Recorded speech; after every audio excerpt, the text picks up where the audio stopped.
teman-teman. Nah, untuk kesempatan kali ini saya akan mewawancarai pengusaha pabrik tahu. Ayo kita wawancarai. Pak. Waalaikumsalam. Benar. Iya Pak. Bapak perkenalkan, ini saya Firda dari mahasiswi UIN Salatiga. Bapak dengan Bapak siapa ya? Saya Bapak Badi Bergas ini saya. Ini Pak, saya pengen bertanya-tanya mengenai pabrik tahu yang milik Bapak itu. Oh, nggih. Ayo, benar. Baik Pak. Ingin mengetahui bagaimana sejarahnya Bapak bisa mendirikan pabrik tahu itu. Ya, pabrik tahu itu berdiri tahun 2010. Mula-mulanya saya itu lihat teman-teman yang ternak itu kok kadang-kadang kesulitan untuk mencari komboran, istilahnya itu komboran untuk ternak kambing, untuk ternak sapi. Kadang-kadang nggak sampai di mana Semarang ambil ampas tahu. Saya coba-coba mendirikan pabrik tahu itu. Kemudian tahun 2010 saya mendirikan, dananya itu habis sekitar 30 jutaan itu dulu untuk mendirikan pabrik tahu itu. Kemudian mulai dari awal dipasarkan di Semarang, ada sedikit-sedikit, kadang satu hari cuma 5 masaan itu kalau dilinya satu bagor, berarti satu bagor itu 10, satu bagor kan 50 kilo, satu masaan itu 10 kilo, jadi paling satu hari satu bagor habisnya. Nah Bapak, kalau untuk manfaatnya sendiri dari tahunya sendiri dan untuk masyarakatnya itu apa saja Pak? Ya, untuk tahunya kan, tahu itu kandungan dari proteinnya kan juga baik sekali, mengandung vitamin apa ini vitamin kedelai itu ada susu kedelai itu kan, itu nanti ya di sini juga banyak orang-orang yang sering membeli di masyarakat Bergas ini juga setiap punya hajatan kadang ya di situ, daripada beli di pasar kadang-kadang kan lebih mahal. Kalau di situ kan ya kita bisa memberi imbuhan lah istilahnya, jadi agak bisa menolong masyarakat sedikit. Nah, dibeli di pasar kadang-kadang satu potong itu 500, di situ kan 400 itu, jadi kita ya sedikit bisa membantu masyarakat. Kemudian untuk kebutuhan sendiri, kadang-kadang daripada kita itu membeli di pasar ya untuk badi-badinya, untungnya kan bisa dimanfaatkan sendiri. Nah selanjutnya untuk kendalanya nih Pak, kendalanya selama pabrik tahu itu berdiri apa aja ya, dan untuk mengatasinya itu gimana Pak? Kendala yang terbesar itu pembuangan limbah. Nah, dulu kan kami nggak berpikir sampai situ, karena ya kita ingin segera punya pabrik tahu, ya pokoknya kita cari modal, ada lahan yang kosong, kita membuat pabrik tahu.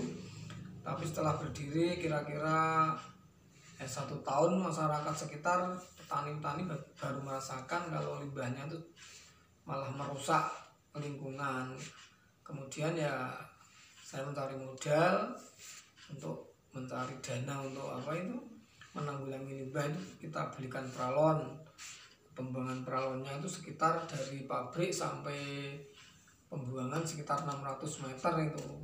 Tapi alhamdulillah setelah kami atasi dengan pralon itu sekarang sudah nggak ada masalah. Kalau untuk pembuangan akhirnya berarti di mana itu Pak? Ya di Larik Gede, berarti di parit yang besar itu, berarti sampai laut sana. Ini Pak, suka duka yang dialami Bapak sebagai pengusaha tahu itu gimana Pak? Ya terutama kemarin waktu ada COVID.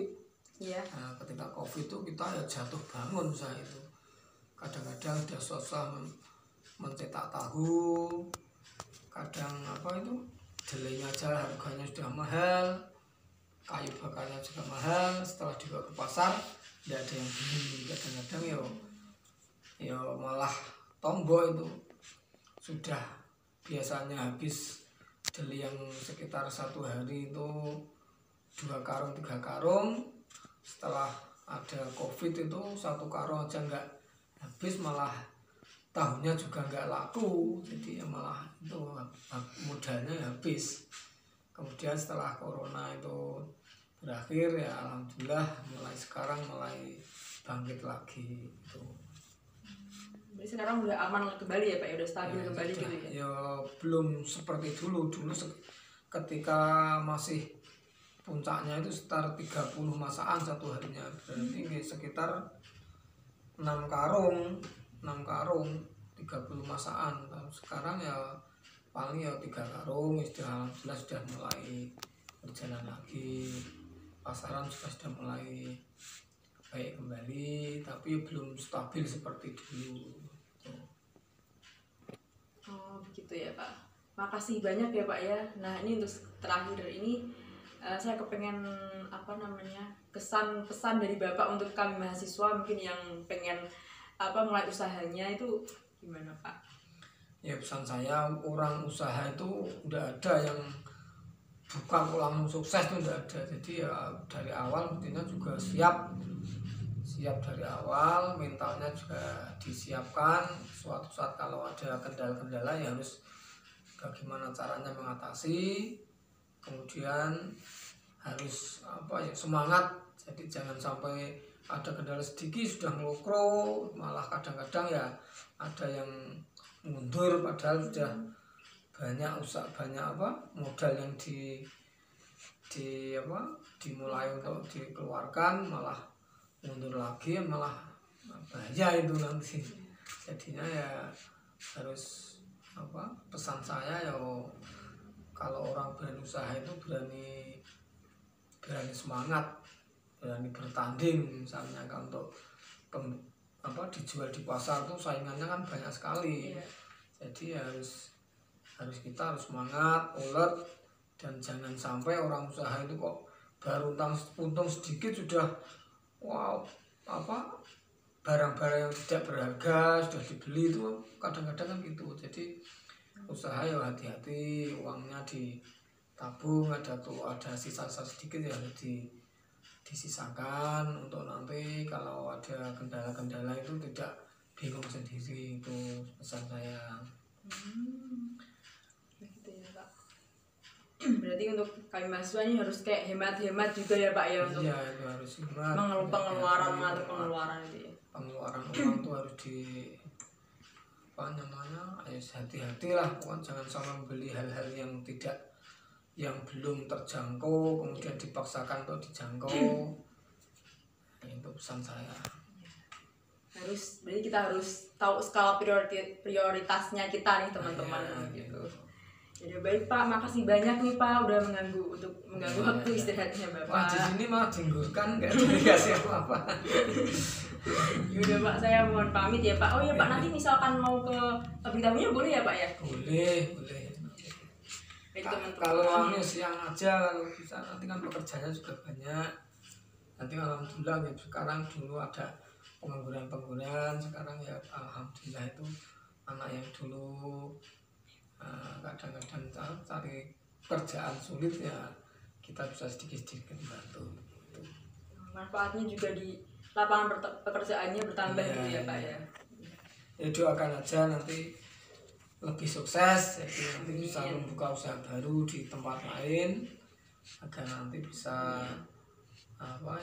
nanti terutama itu lowongan kerjaan. Sekarang kan pekerjaan lagi sulit, jadi kalau kita membuka usaha lagi, beritahu lagi kan nanti bisa membantu anak-anak muda terutama itu bisa kreatif, bisa bekerja lebih baik. Berarti kalau anak-anak ini misalkan pengen kerja sampingan boleh ya Pak ya, misal buka lagi.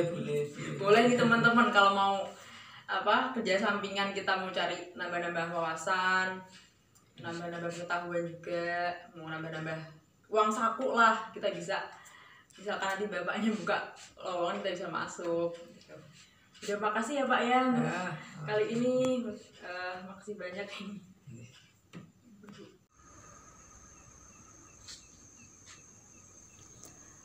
Jadi ini teman-teman suasana pabrik tahu.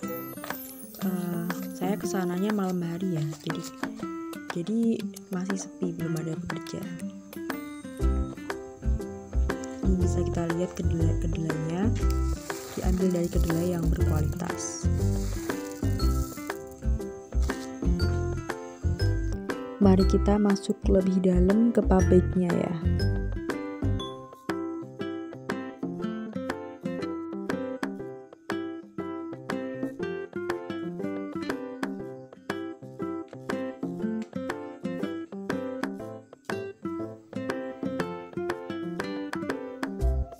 Nah, yang ini buat tempat ngerendam kedelainya nih.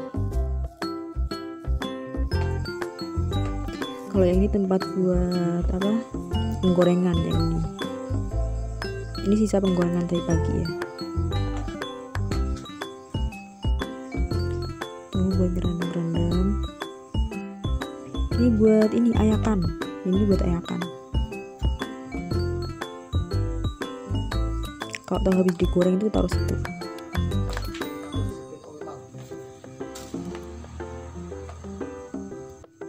Ini tahu-tahunya udah jadi, siap dibawa ke pasar.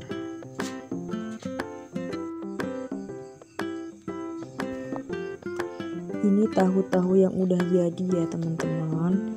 Setelah kita lihat berember-ember ini, banyak banget, Masya Allah.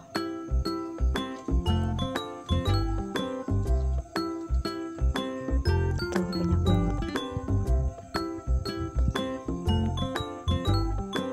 Terdapat fasilitas mes sederhana bagi pekerja yang menginap.